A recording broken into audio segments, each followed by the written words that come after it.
Let me ask you something. When was the last time you checked your waist size? Not your weight, your waist size.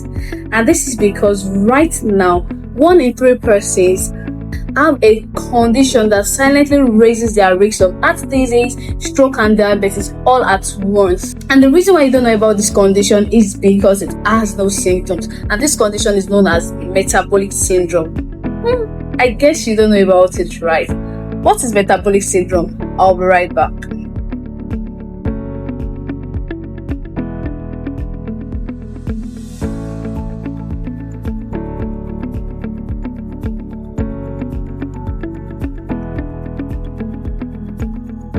So what exactly is metabolic syndrome? Metabolic syndrome is not actually a disease. Yes, it's not actually a disease, but it comes in cluster of 5 different conditions that come all at once. Like, imagine one person suffering from 5 different conditions: high blood pressure, diabetes, low cholesterol, high triglyceride, which is fat in the blood, and at the same time they're having a large waistline, what we usually known as belly fat. Do you know what this means? When you have 3 of these conditions all at once, such individual is suffering from metabolic syndrome. And such individual might actually feel fine because metabolic syndrome doesn't give you an actual sign or an actual symptom. It's just something visible, and one of those visible signs is your large waistline, which we could also say as it could be your belly fat, and then you have a lot of conditions you are actually suffering from. Lots of young people suffering from high blood pressure, and you're wondering, how did you get high blood pressure? Let me tell you what actually causes this metabolic syndrome. So when you eat something, the body actually releases a hormone which is known as insulin, which helps to transport the breakdown of the body sugar, the breakdown of sugar from the food you must have eaten into the cells in the body. And so some people with insulin resistance, they actually produce insulin, but the cell is not open up to receive insulin, which transports the blood sugar. So in this, there is a buildup of sugar in the blood, there is a buildup of excess insulin in the blood as well, and then at the same time there is a buildup of fat, and this makes such individual begin to suffer from this syndrome we know as metabolic syndrome. And then it puts the heart at risk, puts the liver at risk, puts the body systems at risk, and you just find out this just starts suffering from 3 of these diseases all at once, and then you're wondering what's going on. So your doctor might actually ask you to go for tests, and you go for tests and you discover all of this in your blood because it won't give you any symptoms at all. The only visible symptoms you get to know is about waistline. When you have a waistline that is more than having a circumference waistline of 35 inches for female and 40 inches for male, then you are at the risk of suffering from metabolic syndrome. Another thing you need to take note of is that the reason why belly fat is that visible signal is because of the accumulation of fat around your stomach region.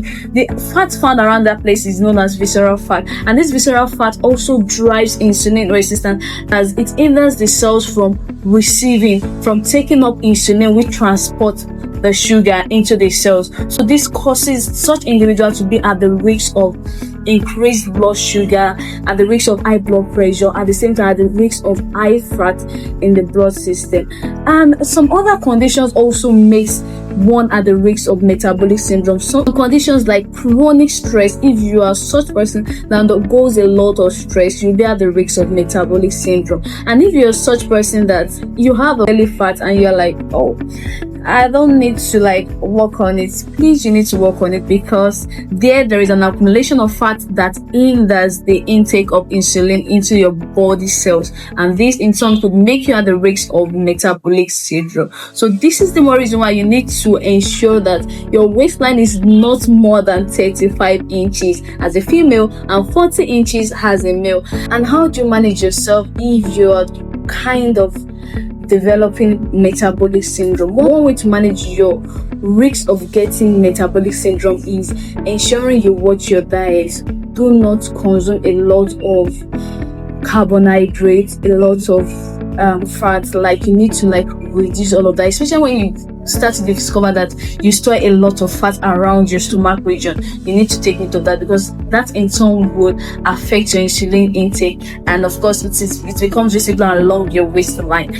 Another thing you would also want to take note of is your daily routine. If you're such person that you engage yourself in sedimentary lifestyle, like just sitting around without moving your body, without moving here and there, no exercise, no physical activity, then you are at the risk of developing metabolic syndrome, because of course your food, everything you've eaten will just get stocked up in your body system, because you are not making use of the cells to generate energy.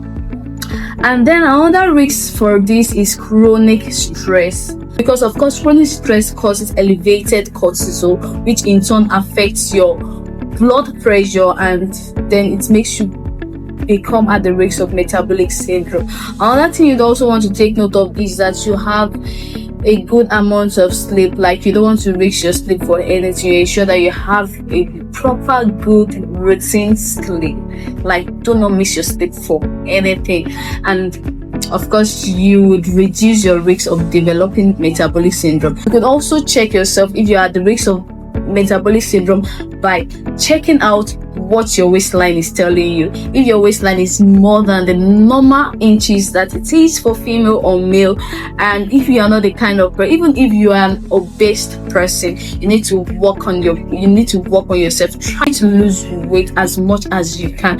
Try to engage yourself in physical activities, like that would help you reduce your risk of developing metabolic syndrome.